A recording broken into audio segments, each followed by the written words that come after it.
Well, it's been a busy summer for this guy, and every time I turn around thinking that I'm not going to find any more new music, hey, I find more from bands that I really like too. So, let's dive into this one.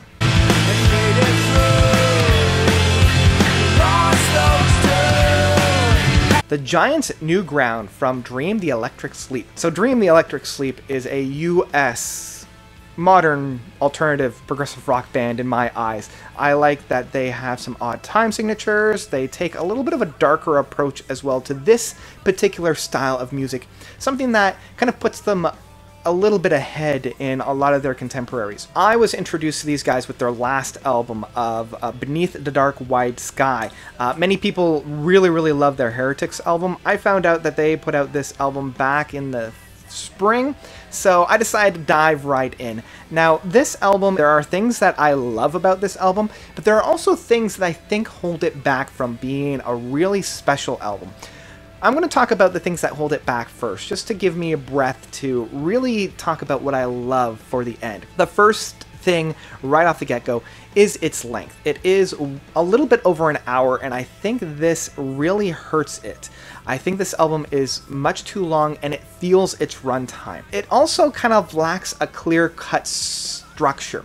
Now, this is what helped many bands this year with a longer runtime, whereas here, it feels not necessarily like a cohesive whole because there are clear-cut breaks, but those breaks do come at odd moments. And so the structure of this album being a little bit all over the place works to its detriment. The other thing that I feel is a detriment to this album is that some of the choices that they make in the play-out moments. There are moments on this album where they stretch the music to really dig up the territory and really feel out the ground that they're playing in.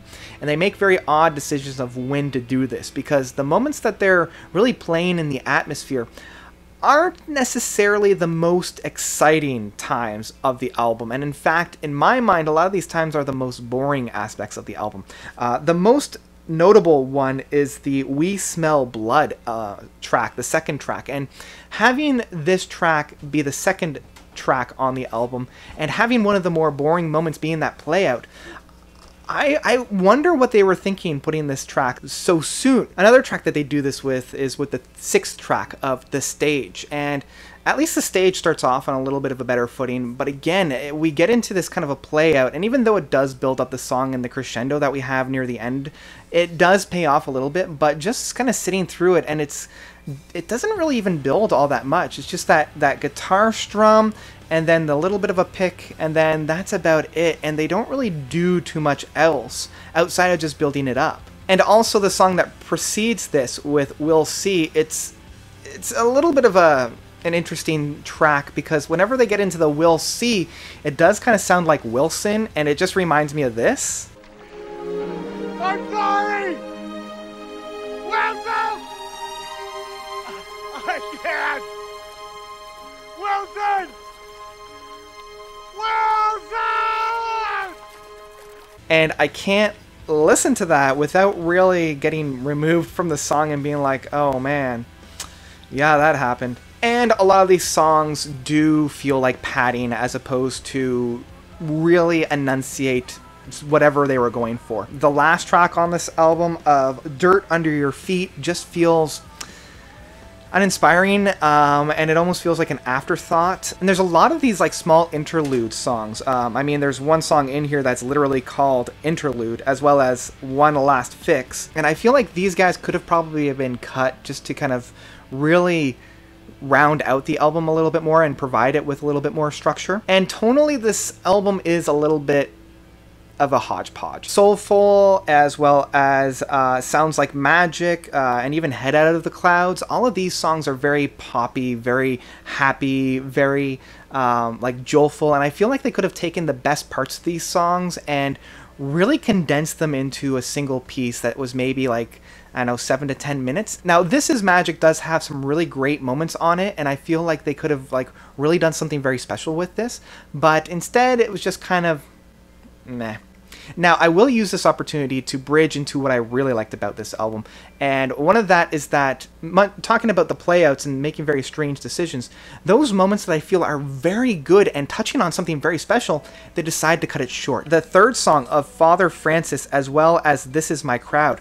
Now, Father Francis, it ends on a beautiful guitar moment, and this was one of the moments where I'm like, okay, let's see where this goes, and then they cut it like right as it's getting started, and I'm like, whoa, that's why? And not only did they cut it, but they gave it a full stop. Like, there is a clear pause between Father Francis and This Is My Crowd, which is so strange because This Is My Crowd starts off pretty much the exact moment that Father Francis ends. It's almost like these two were on the same ground and a giant fissure opened up. And again, I want to sit down with the band and almost be like, okay, what was your thought process on choosing this direction? Because Father Francis ends right where This Is My Crowd picks up. So why is there such a good divide in this? And this is tonally speaking as well as like overemphasized. So I feel like if they had used Father Francis's last couple of minutes to really build up the song, much like We Smell Blood did, and then gone straight into This Is My Crowd, instead of having this clear divide, it would have just created something beautiful. I also like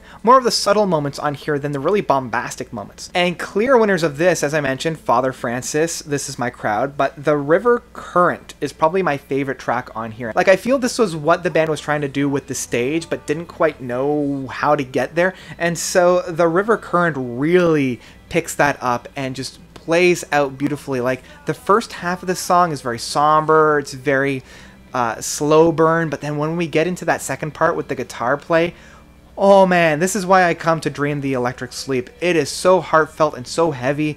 It's dark, it's light, it's everything I want within this band. But there's also quite a bit of music to get to before then. Now, I do like Black Ink for how heavy it is, even though it kind of starts off like a Porcupine Tree song from like the 2000s. But I do enjoy Black Ink, and I think that it should have been a very clear midpoint. But because of all the slog that we had to go through to get there, it feels more of like a second thought than like a clear midpoint. And this is where we also go into the latter half of the album. Sounds Like Magic, I already mentioned. Interlude, meh. Soulful and Ashtray are alright, and I feel like Head of the Clouds, it's a very strange ending of the album. So I think I've pretty much covered everything on this album. When it hits hard, but not for as long as I hope it does. When it's a little bit of a letdown, it overstays its welcome, and I'm really looking forward to getting out of those moments. So this is a very interesting album for me. It's one that I have a lot to say, clearly, and one that I'm still digesting. I still feel, and I am confident to say, that this is probably the most mature and strongest of all the albums I've heard from Dream the Electric Sleep. I still feel like they've got, you know, miles ahead of them before they sleep. To turn a phrase, this isn't an endpoint, and it isn't probably the highest of their futuristic career, but at the moment it is probably the strongest album of their bunch. Now, rating this album's a little bit hard for me, because it kind of falls squarely between the stream it as well as the pick it up in physical format. Because those moments, as I mentioned, when they hit hard, but not for long enough. Those moments that I feel are weaker parts are a little bit too drawn out, and they overstay their welcome. So normally when I am kind of caught between two, I'll split the difference and give them the benefit of the doubt. But in this case, I almost want to nudge them a little bit more into the right direction. So I'm going to say stream this album and then download those good moments. I know that's a little bit of a cop-out, but I'm going to use the graphic for streaming it anyway, so for anybody that's on the fence, that's where I'm going to go. So that's about it. I mean, I still have a lot to say, but I think I'm going to end it there for The Giants' Newground by Dream the Electric Sleep. What did you guys think about this album? Did you love it? Did you hate it? Whatever it is, let me know of your own thoughts about this album by commenting down below. Thank you guys so much for watching. As always, you guys are definitely the best. And until next time, notes out.